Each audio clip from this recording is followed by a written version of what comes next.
Hi guys, Boggler here on various social media. George ou Georges in the real world. I've been playing Age of Sigmar for quite a while. Since Soul Wars came out, I think I bought 6 boxes to get the Nighthaunt and wound up really liking the army. Since then I explored other armies, as is the case when Nighthaunt didn't get too much love during 2nd edition, but they were still super fun to play.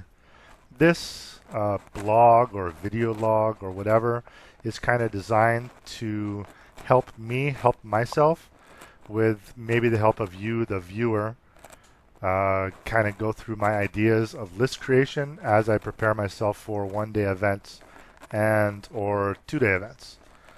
There's a lot going on here in Montreal, Quebec, the province of Quebec. There's a Loremaster series of 11 events, which will qualify you for the 12th event at the end of the season. So this ITC, my gosh, rankings, what Honest Wargamer is doing for stats, there's a ton of ways to actually get involved and improve yourself as a player. But if you're not willing to spend the time to do it, there's just no way you're going to do it. I'm in my mid-40s. I have wife, kids, new house, renovation. I'm sure a lot of people can relate to not having as much time to do the things that they want to do when they can do it. For this, I'll see how many people are interested in this, but if I get some good feedback, then I'll continue doing it. This video is going to be my list, battle plans for the tournament, and we'll probably take a look at some of the other armies and some of the other ideas that armies are using as we try to figure out the new GHB 2022. A big shout out to Roll to Wound. Wow, what you're doing with your blog is just so good. I think that the format really suits me well. If I'm able to follow that, then really thank you so much. The guys at Season of War are also leading the way in terms of content quality. I know Jordan is savage when it comes to editing, and I just can't believe how devoted he is to the hobby, and really appreciate it in that sense. Austin Weird Knobs for some of the cheat sheets that they create. So useful. I'll get into it when I get down to the end to my list and some of the battle tactics. But if you don't have a reference card from them, then really you're not doing yourself any favors by showing up at an event like unprepared. AOS shorts, phenomenal. He's taken a lot of the stuff for armies, and he's actually put it into a card format. I've never used cards before as I play, but I've seen lots of other people do it. I've never played Magic the Gathering in my life. It's an interesting concept, but I'm not really interested in the mechanics of how it worked. I'm going to have my spells printed on these cards so that I can play them, roll the dice, and hopefully keep the game moving. We owe it to ourselves. We owe it to our other player. We owe it to the tournament organizer to be able to complete our games in 5 turns in the time allowed, whether it's 2.5 hours or 2 hours and 45 minutes. I don't want to get into the nonsense of chess clocks, but you know what? In some cases, it's like essential. But Age of Sigmar, as it stands, you have to finish your game to know the result. If you can't finish the game because you're not organized, that's really on you as a player. Hopefully this will help me get ready. So let's take a look now. Okay, as technical things go, I just listened to my intro part, and it seems like there's a little bit of scratchiness on the microphone, which I'll take care of in the future. Please don't ever try to donate anything to me. There's a lot of quality content creators out there that are far further ahead in line for donations than myself. We'll just see if I can ramble on and hopefully give you some content to listen to you while you're painting or doing some hobby, or just maybe using as a podcast. Anyway, so for the Loremaster in July, taking Nighthaunt, I'm using Scarlet Doom. The Mortal Realm doesn't matter anymore, but my guys are painted for to be from the realm of metal. And the grand strategy I'm using is Fright or Flight. I took this one because it's fairly easy to achieve.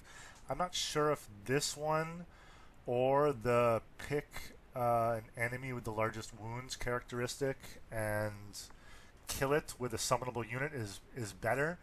I'm going to go for this one because not having a model within 6 inches of an objective at the end of the game could be something that I achieve. I mean, if I'm totally wiped out at the end of the game, then I'll be able to achieve it automatically. 3 points is a big deal. I'm 8 drops. I think if people are going drop heavy, I've seen a lot of 9, 10, 11, 12, 13, 14 lists. I will obviously try to choose to go second. In this case, fright or flight is good, but really, who knows right now? Bloodthirsty and triumphs. I'm gonna just put the extra charge in there. It could come up. I mean, a 5-point, triumph. Maybe I'll get it. If I do, great. If I don't, that's fine too. But it is what it is. For leaders, the core of this army centers around Scarlet Doom and the Bladegeist Revenants being battle line. Galley Vets and their bonus to attack in multiple ranks is ridiculous for the output, plus the Mortal Wound output on the charge from Bladegeist makes it a pretty serious unit. I've seen other people really bank on recursion with a large unit and seeing what they can do, bringing models back, having it survive, if that's the hammer and anvil at the same time.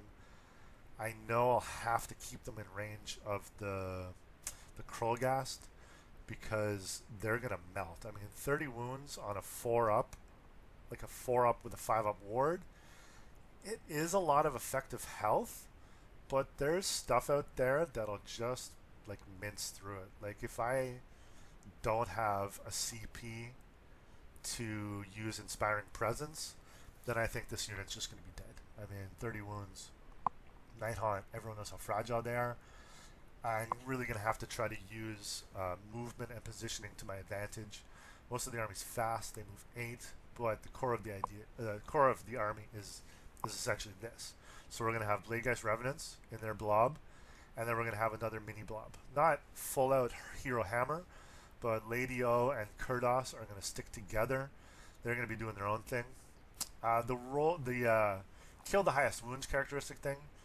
Lady O and her mortal wound lifting the veil thing is really good now. I think that she can go off and do her own thing. If she has to take some spirit hosts with her, with Kurdos, that'll be fine. Generally, the Guardian of Souls will go with Lady O, and Kurdos, the Cruciator, will go with the Torment and the Bladegeist Revenants. I have 2 units of 10 Chain Rasps. They're in Expert Conquerors. I think that they could really be useful if we drop them from the sky or we use the screens. I know they give up a really cheap, like a battle tactic because they're Galley Vets, but Nighthaunt doesn't have too many bodies, too many models for the price. I think 110 points for counts as 30 on objective is pretty good value. The Hex Rays are ridiculously fast to be able to retreat 24 inches and be where I want on the board. It's really going to help score some of those tactics. I'm hoping. I mean, they're in a Warlord, so I'm just going to keep it down 8 drops. The Krollgast has the Light Shard to give units an extra attack. I don't know what I'm going to be attacking that's going to require 4 attacks per model out of the Bladegeist, but it's entirely possible there's a situation where they have to charge, use their mortals. Hopefully the charge is big enough, they can clear a screen, and then they'll be able to get their frontage into multiple units. I mean, I've never measured it, but I'm guessing that 30 Krollgast, 30 Bladegeist spread out, it's got to be about 15 inches across. That's a lot of contact area, and that's a lot of attacks. If they use all-out attack, it's really easy to get +1 to hit. If the Guardian of Souls just happens to be there and they're in their bubble, then that's a lot of damage that's coming out. A lot of output. especially if they're going to touch something that is a galley vet, because having all that damage with a bonus, all that damage with a bonus damage, like an extra +1 damage, is just going to melt everything. I don't know what the meta is going to be. I don't know if people are going to go hordes. I know people have talked about it. It's possible that people are just going to go MSU mounted infantry or 4 wound models so that they're not galley vets. But really, it's going to be interesting to see, what people do. I'm really, really curious, and I'm really, really excited. That's my list. General plan of attack is against the odds. Pretty easy to pick up. Desecrate their lands, where we really want to get in there. Controlling a piece of terrain in their territory. I think we'll look at the 3 battle plans that are going on. You'll see that there's some that are going to make it easy to drop in and accomplish. Barge through their lines is going to be pretty easy. Number 3. So against the odds, desecrate their lands, barge through. Turns 1, 2, 3 in any order is quite likely. Gaining momentum is pretty doable. Eye for an eye. Really, there's probably situations where it can come up. And then if we look at like 6th or 7th, plan D or E, like if things really didn't go my way, or if I didn't deploy correctly at all, I'm really trying to recover. Head to head could come up, and out muscle. That's really it. If I take a look at my plan, I'll take a look at this is Assault to Claim. After deployment, choose the enemy with the highest wounds characteristic. Summonable unit.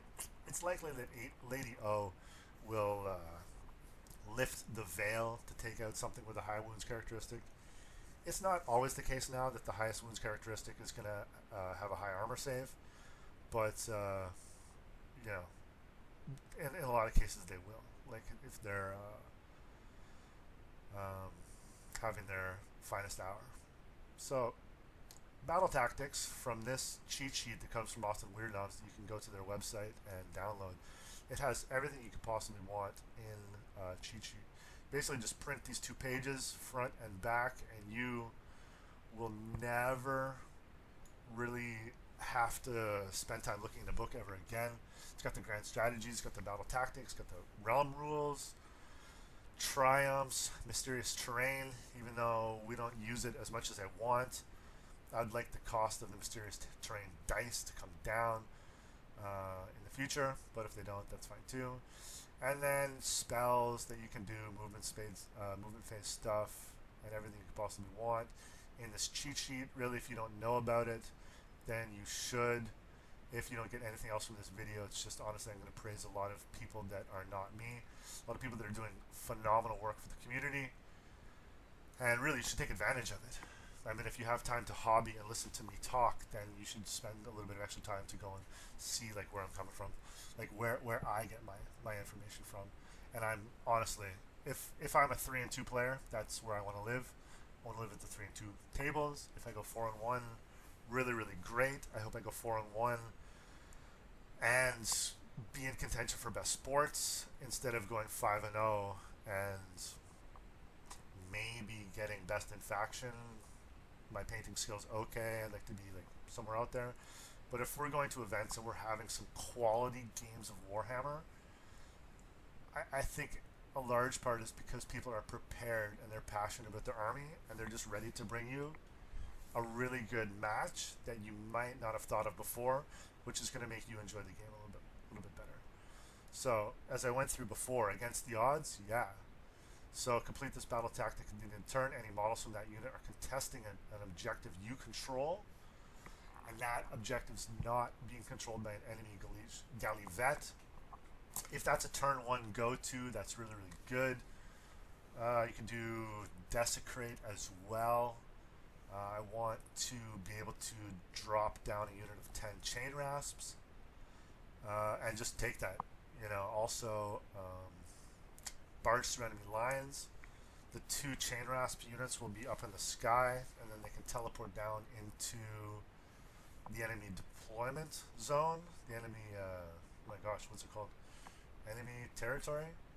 And then you'll get an extra victory point for that. So no more extra victory points for using monster stuff. I think that getting an extra victory point, playing the objectives is going to be key.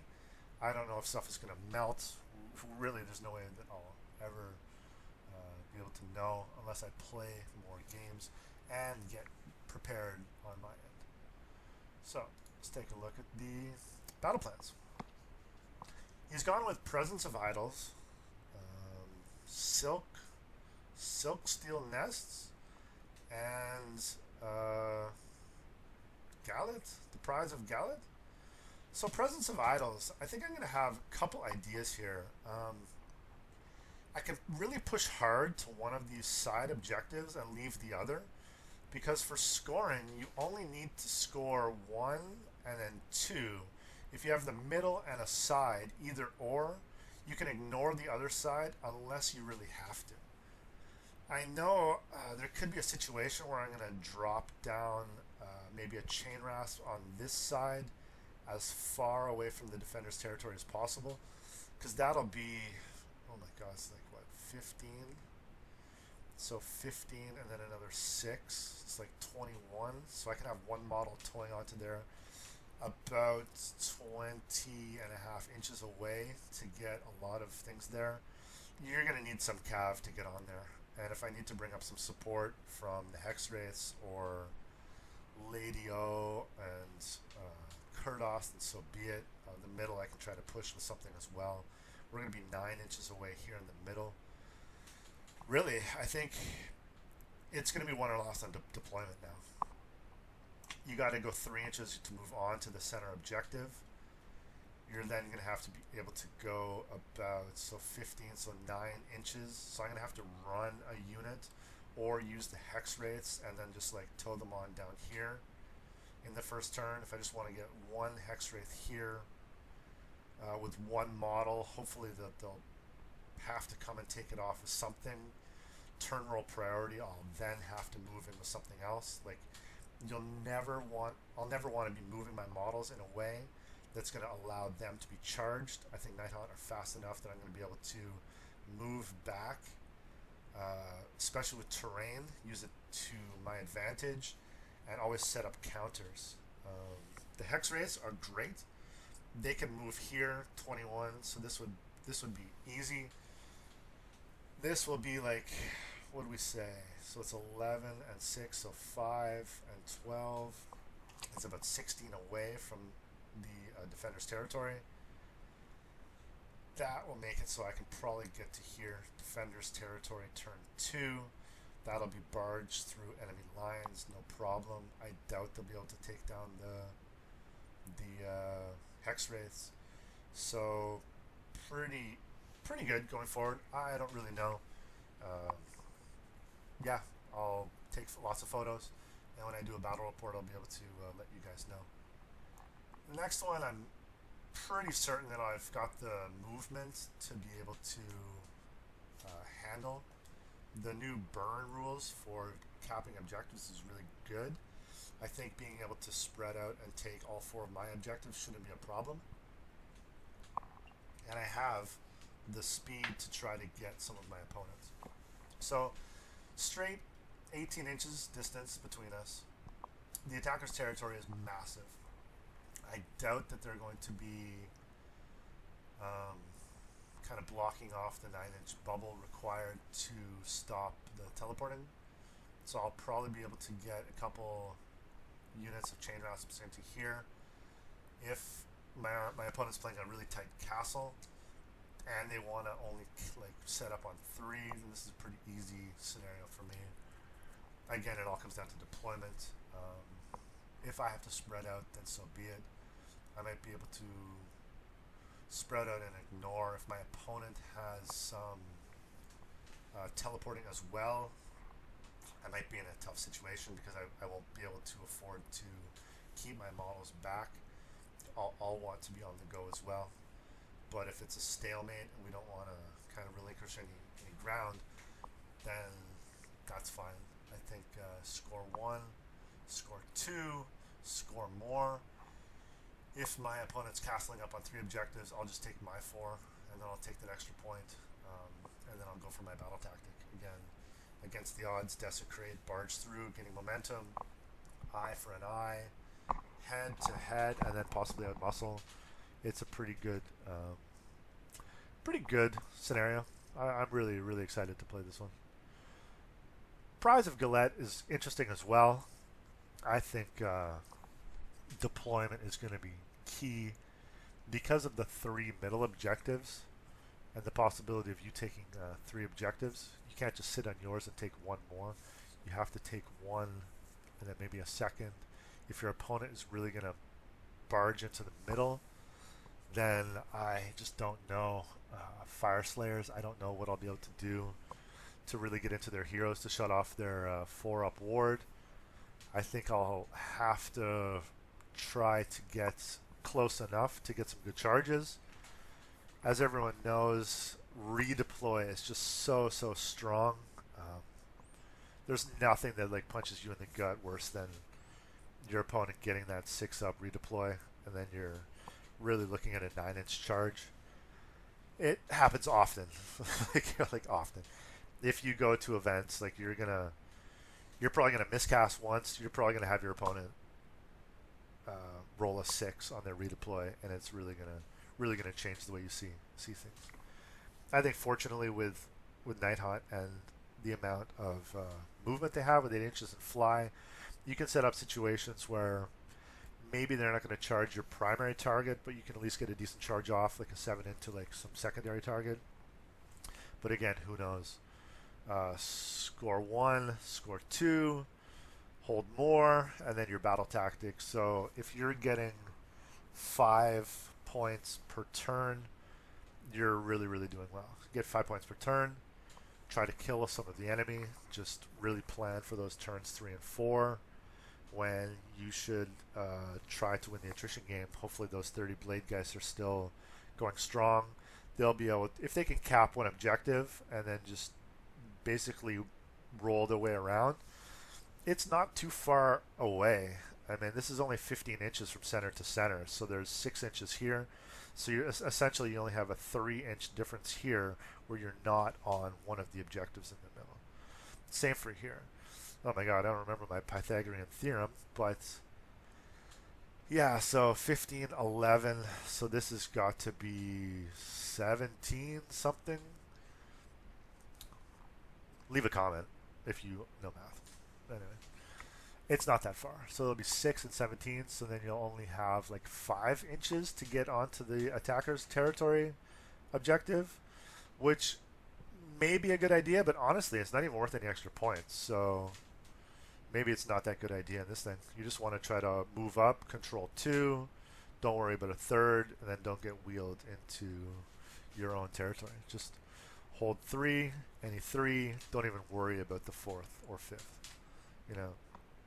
Same with here, Presence of Idols, hold 1, hold 2, hold more, don't even worry about the 3rd. If it seems like you're going to lose the other ones, then you have a plan B. You want to drop your Galley Vets, your Expert Conquerors in. Maybe that's the play. Silk Steel, I don't know. We're going to try some things out. Maybe they die. Maybe they die trying. Anyway, so the Loremaster team has 19 players, 1 dropped. Here's the list of players. Let's see what they're doing. I think Adam plays Big Wog. I'll be surprised if he's not. Charlie, so Idoneth, Cities. Oh, Suns, nice. Freddy might be playing. Korn. Myself playing Nighthaunt. But let's just take a quick look at some of these lists to see if we're going to be in trouble, if I know what's going on. Oh, Ironjaw's Iron Sun, so he's going for a counter play. Defend what's ours. I don't remember what that is. I can look it up later. MBMK, Fast Stun. Armor of Gork, so 6-up ward, +1 to hit, really good. 1 War Chanter. It's enough. I guess, if you're just going to have one big unit. Brutes turn off our ability to cap objectives, so we have to kill the brutes. It's only 15 wounds on a 4-up save, so that's not so bad. Rogue Idol, I love mine. Really, really love mine. He's just so goofy. He doesn't give up a point for being a monster anymore. That's awesome. Yeah. Oh, he's got Arcane Tome. So Arcane Tome, maybe to teleport. So you're going to have Arcane Tome plus D3, Mortals plus the Rogue Idol. So you could be on a +4 to cast. So maybe you're going to teleport the Gorgruntas, which is dangerous. Doesn't show him. Oh, yeah, the Gorgruntas. God, I hate the app. Yeah, the app. Oh my God, everyone's got to use War Scroll Builder. Like War Scroll Builder, so easy. War Scroll Builder.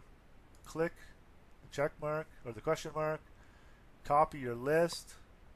The format is so easy to read. I think a lot of TOs should request that this is the way things are done. I don't want to ramble on too much about it, but my God, yeah, copy, done. Copy. You can send yourself an email with this, and then if you're using your phone, your smartphone, or your tablet, you can just copy the contents of that email, and then you literally just go to your Best Coast app and just put in your list like that. I've seen people take photos of their stuff, but really a pet peeve of mine because I'm just so used to reading War Scroll Builder. Sometimes I'm like, oh, it's my list, and I'm looking at it like it's time to play the game. I'm like, I have no idea what my opponent's list is because the format is just something I just don't understand at all. Here's my list. There's free cam. Yeah, Adam, great list. Maybe we'll play. Charlie. Charlie's gone with Ideneth Deepkin, Dom Hain. I can't say I really know what it is. 2 units of 20 Thralls. Cool. Alapexes, still super strong. I'm sure these guys in Bounty Hunters are just going to melt whatever other Gallivets they touch. I guess they get an extra attack, and they fight in 2 ranks, and they have a bonus damage. Yeah, but they're gonna melt too. Like, you got to kill every single one of their models. Could be tough to contest, but they can only do one thing at a time. And then the Achillean King. Yeah, I was at the Grand Clash, and it was the morning of, and I was up against the Ideneth list with my Iron Jaws, and I was sitting next to the guy at the breakfast, and I'm joking. I'm like, listen, I've never played this list before. I don't even know it's a new book. Like, I've heard Vince talk about it. He's like, oh, the Unstoppable Fury with the polearm does work, and he's like, oh, don't worry about it. All you got to do is make sure he's not in contact with 2 or more units. And I was like, okay, no problem. And then, an hour and a half later, I'm playing the game. This guy's attacking 2 of my units. I'm like, well, that nice gentleman at breakfast certainly told me, what to do. Sorry I let him down by completely forgetting what he told me. That's life of a gamer. Christian has take what's theirs. It's a cities with lots of outriders. Demigryph Knights are pretty cool. Great Swords are cool. Purple Sun, cool. This is MSU crazy. So, Battle Regiment keeps the drops down, but it's still... Yeah, there's a lot of drop. 4 drops. Double Battle Regiment and a Bounty Hunter. So the Demigryph and the Great Swords are the Bounty Hunters. The Demigryphs are not Gallivets, but the Great Swords are going to melt. We're just going to have to try to charge the Demigryph Knights. 3 is not a lot, but they do work. Especially those beaks. Yeah, it's going to be a lot of damage. 175 points, I think it's good value. Maybe he couldn't find 25 points to go double like this. Maybe he likes, yeah, maybe he just really likes his army. Anyway, it's really, really cool. Double Hurricanum. Cool. So it's going to be like a double castle. Really cool. I hope I get to play. Really, really cool. Eric Marquis. Very good. Eric Marquis. What is this, like 6 models? So, War Stomper. And then 6 Man Crushers, 3 Man Crushers, 6 Man Crushers. My math sucks. In the Bounty Hunters? Oh, and the Kronspine Incarnate? I could go over the Incarnate. Retreat and charge is what Nighthaunt do. I can't say that turning off one of our core abilities is, a pleasant thing. But yeah, the Kronspine is here, guys. I mean, they're going to show up in lists. You have to be prepared on how to deal with them. If he charges me, I'm going to be stuck. I could probably do, a dozen damage to hopefully down level him. I don't have any endless spells or anything to have him level up on, so that's fine. But everything else, I don't really know. Yeah. Hope I play Eric. It's been a couple years since I've played him.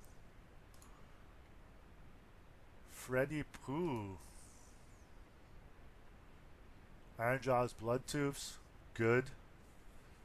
Some Mock Russia, Mega Boss, War Chanter, Brutes. Very good. A blob to turn stuff off. They're Gallivets, but 1, 2, 3. 3 pigs. They must be in they're bounty hunters. Yeah, that's exactly where you want to be. Ardboy screeners.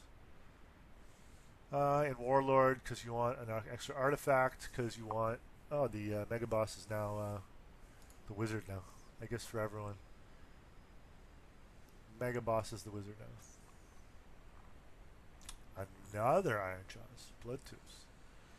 So, Mega Boss, MBMK, Mean Un, Brute, so he's just going for mortal wounds on the charge. War Chanter, Gorgrunta, in Bounty Hunters, of course. Yeah, we could talk about damage 3 Gorgruntas with -2 Ren, damage 3. Bye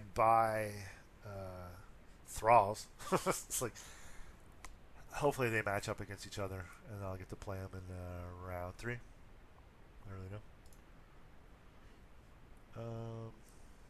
Gabby, yeah, Jeffrey's Stormclass player. I'm actually driving out with Jeffrey. Crondies, love it. He doesn't have a ward, so we don't really worry about that. Tempestors, Long Strikes, Horrorghast, Purple Suns, Cogs. Beautiful list, Jeffrey. I can't wait to hear your ideas about how you're gonna wheel around, but I think I think it's gonna be good. Yeah, I think you're gonna do well. You didn't have points for Bastion, but I guess Crondies is gonna do enough, especially his utility spell. It's really, really good. This is my list. Guillaume of Bone Splitters. Is this like destruction time now? Everyone's like playing destruction. Wurgog, Maniac, really good. Weirdun on the mount is odd. I would have gone for Fastun, but I'm sure it'll work out. Arrow Boys, dust them off. So good. I really hope you do well with this list. Ravenax, Gnashing Jaws, Purple Sun.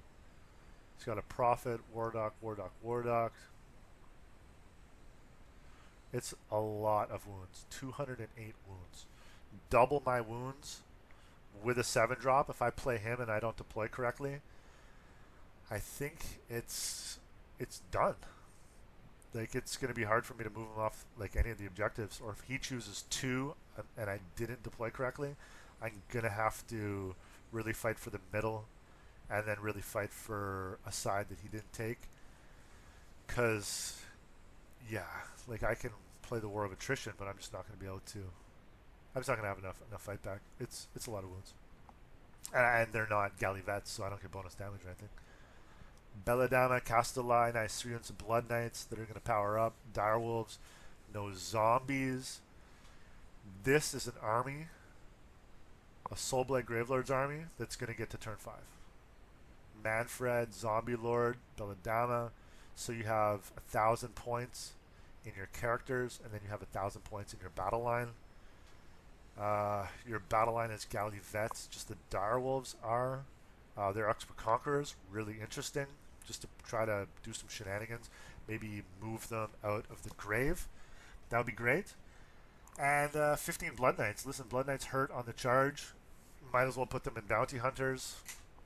Go blow up those thralls. Let's do it. Nighthaunt. Nighthaunt again. Okay, so Cairn Wraith. Covetous Familiar. Can't say I remember which one that is. He's not the general. This must be the app. Oh my gosh. Alright, Mirrormoon Banshees, Dreadscythe Harridans. He's Emerald Host. And Dismantle the Brave. So, unit with the highest bravery. You want to kill it. I'm guessing you're going to dismantle the brave. You're going to choose something, and then you're going to use Emerald Host to try to get that as well. So by the end of the game, you're probably going to get your battle tactic that way, unless you have to dismantle the brave with a summonable unit. I don't really know. Guardian of Souls, great. Knight of Shrouds, Soulfire Ring, cool combo. Cloaked in Shadow, cool combo. Hopefully you don't get picked out by Long Strikes, Spirit Torment. Grimgas, Spirit Hosts, and then Chain Rasps. I know Martin played a lot of zombies, so he's pretty good at pushing around the models. This is a really interesting list. I'm really excited to talk to the Nighthaunt players to see how things are going. Because the only way to understand what you're doing is to understand what other people are doing. Sometimes you don't know where you are until you know where you're not. Another Nighthaunt. Okay, Scarlet Doom. Guardian of Souls, Master of Magic. Double down on that. You go for Arcane Tome. You take Seal of Shaesh and Shade Mist. Those are the 2 spells you want. Krulgast, Dreadblade. Is this... Oh, it is a Warlord? Where's his other... Oh, his Warlord, he took another enhancement? I wonder what it is. Maybe I'll ask him if he didn't have another. So Warlord gives him a CP and an artifact. Maybe I'm blind. Grimgas. Okay. Bladegeist. Yeah. I thought about putting them in 3 units of 10 as well. But I'm just going to see how the unit of 30 does. Grimgas Reapers in a unit of 30. 4 up save, 5 up ward. It's a little bit cheaper than 30 Bladegeist. The Mourngull has a -1 to hit aura. That's still really, really good. Spirit Host to keep your guys alive.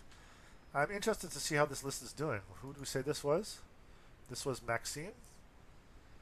Okay, Maxime. Cool. So we got Nighthaunt versus Auric Warclans so far. Pat East won Grand Clash a couple years ago. He's playing Nighthaunt now. It's good to dust them off. We both played them in GHB 2021 before the new book came out. 2 mixed results, you know. You can go 1 and 3 and still have a really good time with Nighthaunt. Like a really, really good time. No place for the weak. Very interesting. Bloodthirsty. Very good. You can get that extra charge. 25 points to get an extra charge. See what you want to do. It's really, really good. Skaven's rule of banking a charge roll. Very good for Skaven. Nighthaunt would have been OP. Krulgast, Pendant of the Fellwind. Good. Lady O. Kurdos, Guardian of Souls, Spirit Torment. Oh, this is Hero Hammer. So you got 3 units of Spirit Hosts, 2 Hex Wraiths. You can screen or Bounty Hunter them. 2 artifacts. Oh, it's Light Shard and Pendant. Expert Conquerors, double Warlord. Yeah, very, very good. Hero Hammer. Yeah, it's some good Hero Hammer. You don't give up Gallivet tactics too easily too. Spirit Host's probably going to be around the characters, unless you want to get into that mess. We'll see. Very, very cool. Pierre-Luc. Pierre-Luc Nautilus. Thralls and Reavers and a Leviathan with Purple Sun. Eidolon, Mathland, Eidolon, Mathland. Aspect of the Sea, Aspect of the Storm. You'll love to see people play these models. 4 drops. They do some work. We don't know what the situation is going to be with the new version, but the Leviathan is going to be heading up with the Reavers. Yeah, I hope I don't play Pierre-Luc, even though I'd love to play him, because I don't exactly know what I'll do. Sylvaneth. Take What's Theirs, Bloodthirsty, Warsong, Tree Lord, Tree Song, and then the new Archers, Great Swords, Spite Rider Lancers. So Skullroot, Spite Swarm. I haven't had time to take a look at what the new Sylvaneth stuff does. I've barely had time to take a look at what the new Skaven stuff does. Yeah. Simon Cote is such a gentleman. He'll probably be really cool explaining everything if I happen to play him, because honestly playing him is such a good experience. I would happily lose just to get a lesson. It's have a great game and learn something at the same time. That's why we play. That's it. Yeah, Simon Cote Lecuyer from AOS Geeks. Chalk and Bouboule. Fire Slayers. We're almost done, guys. I know I need a cup of tea, so please bear with me. Oh, it's not the 5 or 6 Magmadroth list, but it's 2 Magmadroths, Gotrek, 2. This is not easy to understand, but there are some infantry guys in here. So Berserkers. Oh my god, I'll come back to that later. Vincent Larose, Skaven, Plaguemont. It's a new book. Vincent's a good guy. Played him, so I'm really excited to play him again and learn what the new tricks are for Skaven. Skaven Brew, Plague Furnace, cool.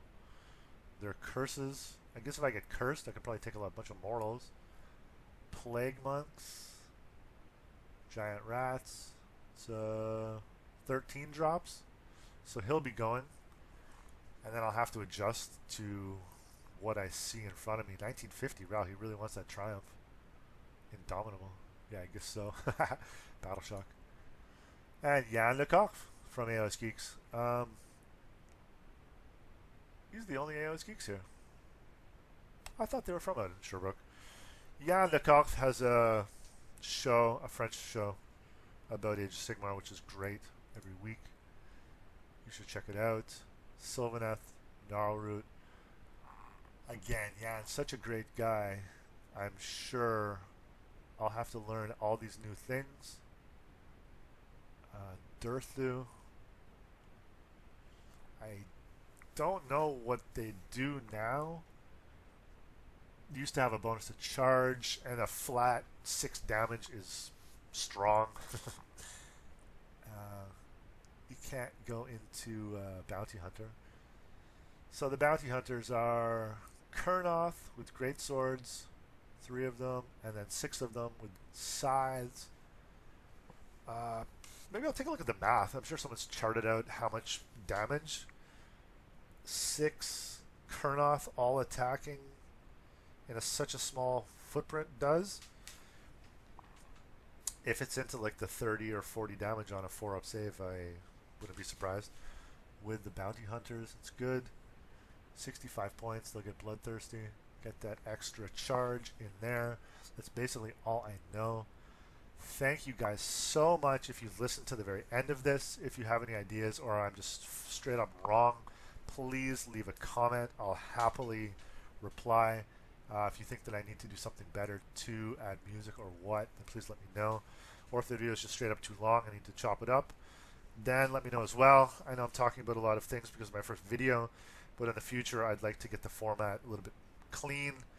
We're running about 40 minutes now, which is what Jordan does for an entire battle report. So I guess, we can only improve from here. Thank you guys so much for listening, and hopefully we'll see you around. Thanks.